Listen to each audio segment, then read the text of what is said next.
Hi, and welcome back to another episode of Health Talk with the Pros. I'm your host, Danny Reyes. I'm here with my good friend, Jason Traylor, who is a strength and conditioning coach at Louisiana Monroe, working with football right now. And we're going to basically talk to you guys a little bit about, the strength and conditioning world and how does it apply, not only to athletes, but to us normal people, right? We kind of go back to that first episode where we talked about the body as a pyramid, where we talked about the physical, the mental, and the nutritional side of things. Last week, we talked about the mental side of things with Dr. Stephen Alley. This week, we're bringing it a little bit closer to the physical side of things with Jason Traylor here. Jason, appreciate you coming on, man. Hey, man, thanks for having me. Jason's got a ton of experience with not only collegiate athletes, but high school athletes, Olympic gold medalists, Super Bowl champions, a couple Major League Baseball players from what I could remember, Olympic swimmers, track and field runners. I mean, you name it, he has this experience. So it's going to be kind of cool, to talk to you about that, but, bring it to us and to the normal world as well with all of that experience that you have.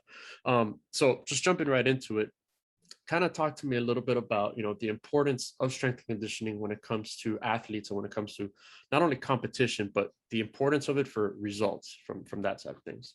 Sure. Yeah. What a lot of people don't think about is how the weight room is much more than just making someone bigger, faster, stronger. It's injury prevention, especially when you're in season. Lifting weights is what will keep you healthy when you're in season. So Absolutely. It's important year round for sure. Especially when I was at the high school, that's when I got a lot of questions about, so-and-so, she's a girl, does she need to lift? And I laughed. It blew my mind how, the majority of people out there, they're still thinking thinking that way. Like the girls need to lift. It's like, what? Yeah, Absolutely. Of course they do. Like, what do you mean? Yeah. So, but yeah, it's important for anybody and everybody, depending, it doesn't matter what sport or what gender. It's important. And it's like, we turn on the TV and just now, the Olympics are already over, but about a month ago, the Olympics were on, and you look at all of these athletes and they look like specimens, right? I mean, they are, they're not only shredded, but, and obviously that helps, for the competition and for all of that, but, they're just, their bodies are just, perfectly in shape and prepared for that event, for whatever it is that they're doing in the Olympics, right? And the importance of that, they need that in order to not only win, but they need that to break these Olympic records, to make world records, right? Without the strength component of it, without the conditioning component of it, there are none of these things, right? There's no sports really. So let's bring that now to just the regular person, right? Us people, what do we use it for? We use it for weight loss. Everyone wants to look good, everyone wants to feel good, all of that stuff, but it goes beyond just weight loss, right? It goes beyond just feeling good. It's for your own health, right? Absolutely. We could sleep better. It improves your mental side of things. Your mind is clear, you're not as stressed, you don't get depression as easily. It just kind of helps everything overall. Talk to us a little bit about how it helps just a normal person. Sure. It helps the normal person just like it helps an athlete. The only difference is an athlete is training for a competition, whereas a normal person, you're just training for quality of life. And that's what I think a lot of people don't think about. So many people, I don't want to, what do I need to lift heavy for? Or what do I need to do this for? Why do I need to run? Or why do I need to jump? Or whatever. And people don't think about the training for quality of life. And maybe not now when you're 20 or 30 or 40, but, at some point when you're 60 or 70 or so on, a lot of people now, unfortunately get to that point in life where the quality of life is, it's bad. Right. Whereas if you would plan for that at a younger age, especially now, with all the knowledge and research that's out there, there's still too many people that don't take advantage of it. Right. It's mind blowing. It's mind blowing to people like us who this is our world. So that's all we think about. Yeah. But, and I wrote a paper not too long ago about, the education system and how the schools are they don't do justice with the kids because, you know, like PE now is not mandatory. Right. It's an elective, right? It's an elective, and they not only is it not mandatory, it's an elective, which is, I mean, that's one thing, that's fine, but it's the fact that parents and teachers don't push for it. Right. They'll push for you to take art, or push for you to take music, or any other type of elective there is, and they don't value physical education. They look at it as a complete waste of time. Like, you know, you can go and, you know, play basketball or whatever it is on your own time. But it's like, no, this is a perfectly good time for a, you know, a 5-year-old till, you know, 17-year-old to exercise and learn about the human body and health, and how important it is to be active, and what leads down the road if you're not. And then from the nutrition aspect as well, like that's, you know, that's basically non-existent in schools. Yeah. And then, you know, you walk through a school cafeteria and it's just sodas and chips and candy and, you know, all that. So it starts with the schools, I think, and then, you know, educating parents, and, you know, it starts with them. But absolutely. And you kind of touched on it earlier, how like when you get to your 60s, your late 60s, your 70s, you know, your 80s, whatever it may be, we see a lot of people and they're just deteriorating, right? But then you also see the other side of the spectrum where you have, you know, triathlon runners that are in their 60s, in their 70s, and they're going strong. Sure. I mean, are they making the times that they made back when they were 30s? Probably not, I don't, obviously, but no, but who cares at that point? Right, exactly. And you're still active, you're still moving, you're still doing all of these things. You know, when I lived in Utah, I got to see that a lot. I would go out on a hike, and, you know, and I'd be, you know, on a pretty hard hike, about 7-8 miles long, and you'd see, you know, older individuals at the top just breezing by like nothing's going on. I'm like, man, that's awesome to see that. I'm here struggling, huffing and puffing, going up a mountain. But, you know, I guess either that's their weekly activity. Exactly. It's their weekly activity. They're conditioned for it, right? And not necessarily strength, right? These people are strong, but they're conditioned. And they're just, their bodies are just healthy. They you know, they're regulating what they're putting into their bodies. They're keeping all of that conscious. You know, that's really important. And that's what people don't understand. It's not about just feeling good now. It's about feeling good when you're 60, feeling good when you're 70, right? It's think your whole ahead. Life. Yep. Exactly. And that should be so easy now with everything that happens and all the knowledge out there with, you know, heart disease and obesity being, you know, so major in our society, and America in general being, you know, one of the fattest nations in the world. Yeah. It's like, you know, how do you not look at this and think, man, maybe I should go take a walk, or maybe I should do something instead of laying here on the couch. You know? And that leads me to my next point, right? Because people think that, oh, if I got to go work out, right, that means that they have to go to the gym. They got to have a 2.5-hour weight room session. They got to come with sweat stains down their, you know, their shirts and all that stuff. And you know what? That's great. Right. And that's great if you could do that. Awesome. Sure. But you don't have to do that. Going out for a walk, you know, going for a swim where it incorporates your whole body. For older individuals, going out for a round of golf, you know, like you're outdoors, it's kind of even, slow pace. Just move. But you're moving. Exactly. So talk to us a little bit about how people could, you know, we've listed a couple examples there, but talk to us how people could just do that, right? They have this misconception in their head where it's like, oh, I have to, you know, go all out into the weight room. I have to put all this weight over my head. Like, no, not necessarily. No, it's well, COVID kind of put everybody in that boat. You know, don't want to say it was a good thing, because it wasn't, but it was good in the way that it made people think outside the box. And whether you're a professional athlete or, you know, your average person, everyone was pretty much limited to the same resources, where, you know, no one was able to go to a gym. If you wanted to order equipment, most of it was on back order and you couldn't get it. So a lot of people were limited to just bands and medicine balls and, you know, dumbbells here and there, and just very easy equipment to have around the house. And even body weight for some people. Body weight. obviously just doing body weight exercises or like the TRX suspension training is great. And I mean, that's anybody in the world can have it. Right.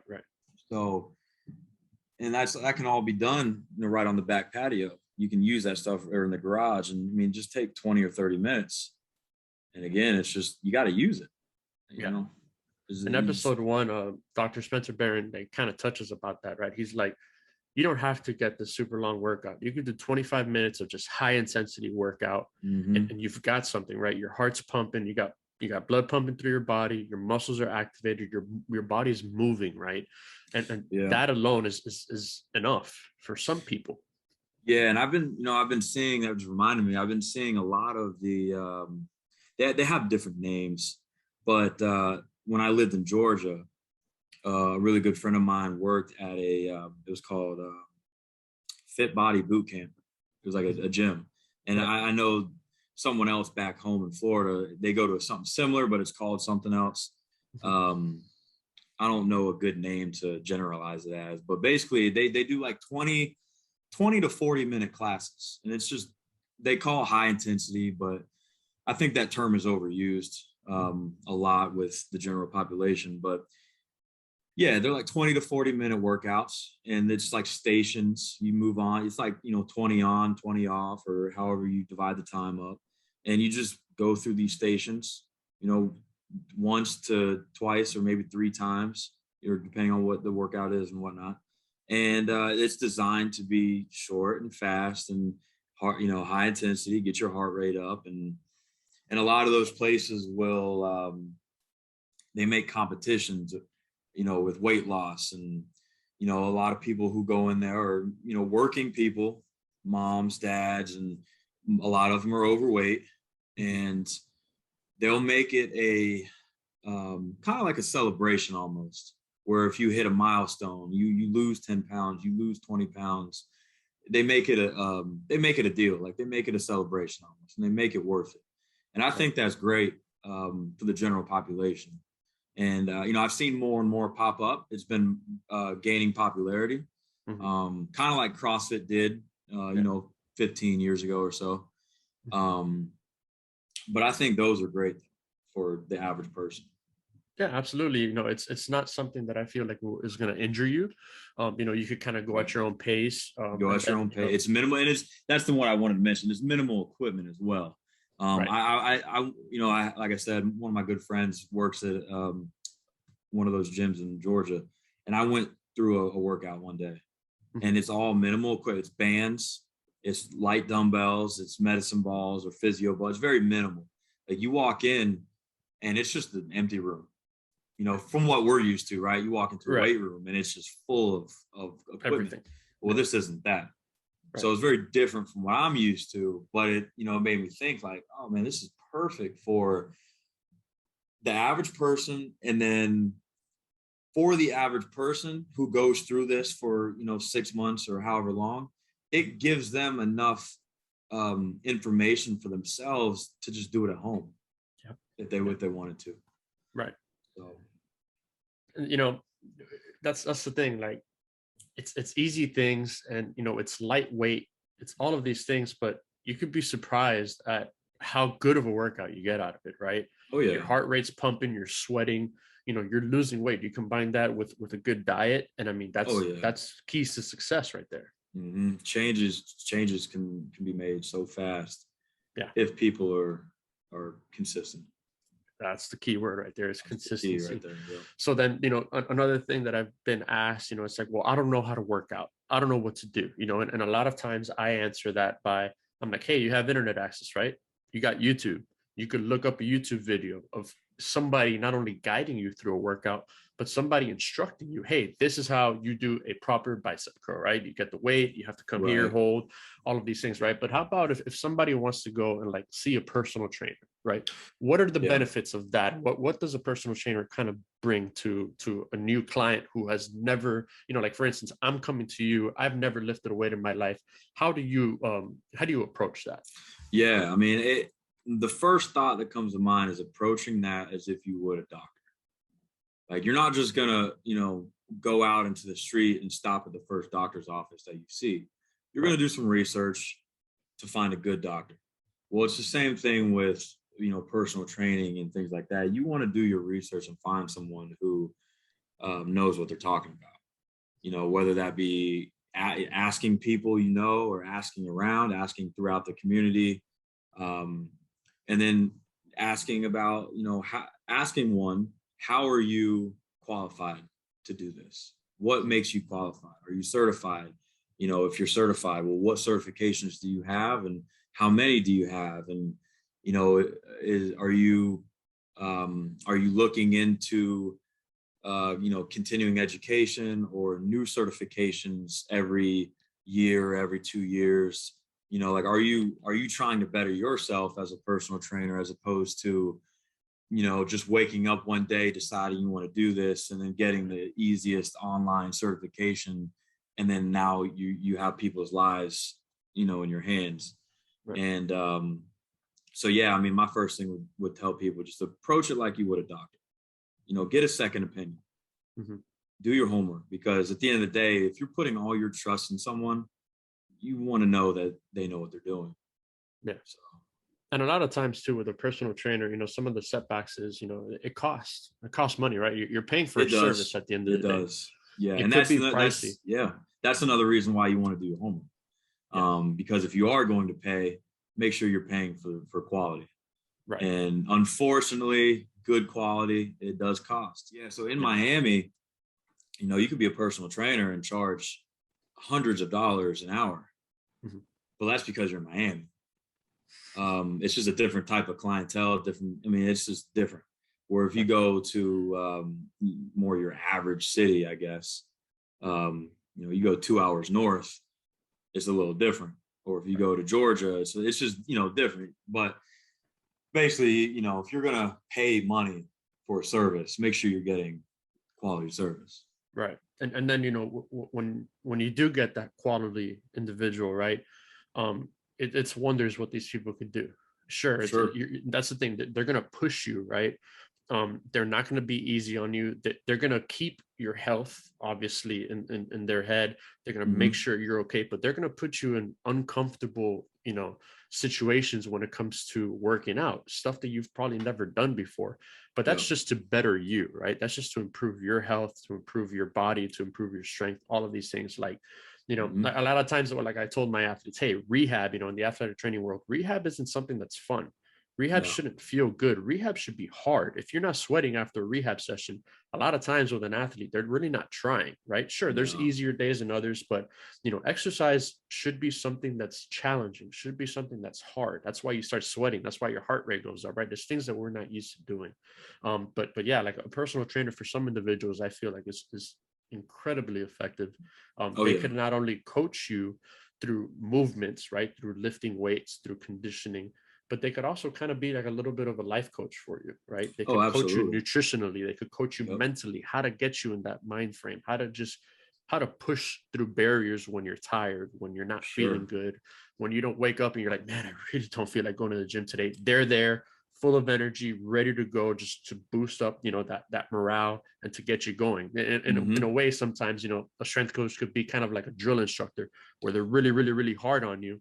But then I've seen, like, even with you personally and coaching some of the athletes that we've worked with, at the very end there, you're there to pick them back up. You're there, hey man, good job. Like, you did this. And then that just makes the person feel so much better. Like, hey, look what you accomplished. What you did today was hard.